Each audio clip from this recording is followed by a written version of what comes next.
capsule, je vais vous montrer à faire une brûlure par l'acide. Vous allez voir, c'est très épeurant. C'est très réaliste aussi. On fait tout ça avec des choses qu'on a à la maison et voici les ingrédients pour le faire.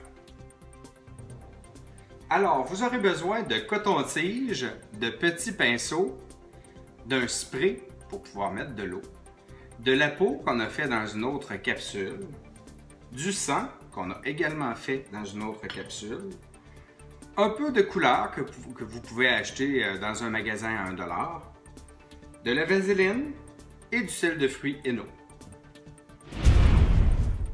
Pour commencer, je vais devoir faire un fond de brûlure et je vais appliquer du rouge, ce qui va donner un fond. J'en applique généreusement pour que je puisse vraiment ensuite appliquer mon jaune. Donc on va pouvoir voir qu'il y a du rouge ici. On peut des fois aller chercher un petit peu de noir pour le plaisir. Et on vient à ça ajouter notre peau. Et là, ce qui est intéressant, c'est que je vous suggère de l'ajouter et puis après ça, de la travailler. Donc, on travaille pour faire des mouvements de peau qui ont, dans le fond, été brûlés par un produit chimique.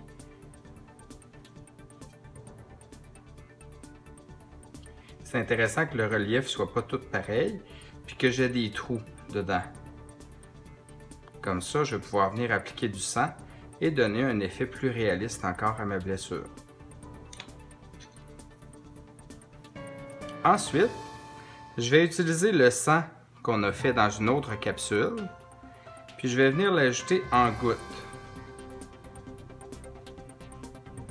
On peut aussi utiliser, si on veut, les petits Q-tips pour aller l'ajouter dans des zones un peu plus précises et donner un look assez réaliste à notre brûlure.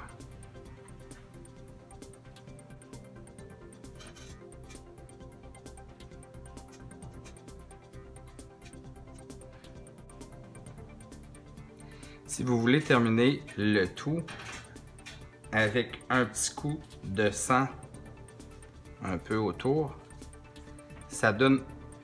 C'est pas vraiment ce qui se passe dans une brûlure chimique, mais ça donne un look qui termine bien la brûlure.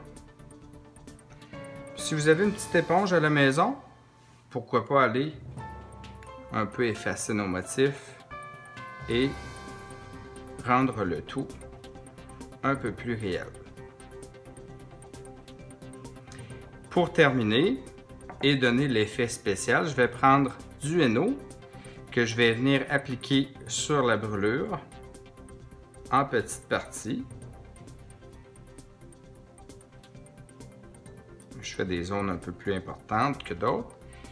Et pour l'effet final, je vais envoyer, vous voyez j'avais un petit spray, je vais envoyer un jet.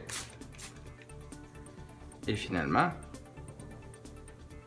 vous allez voir que la brûlure devient vraiment vivante. On a l'impression que la peau vient d'être brûlée chimiquement.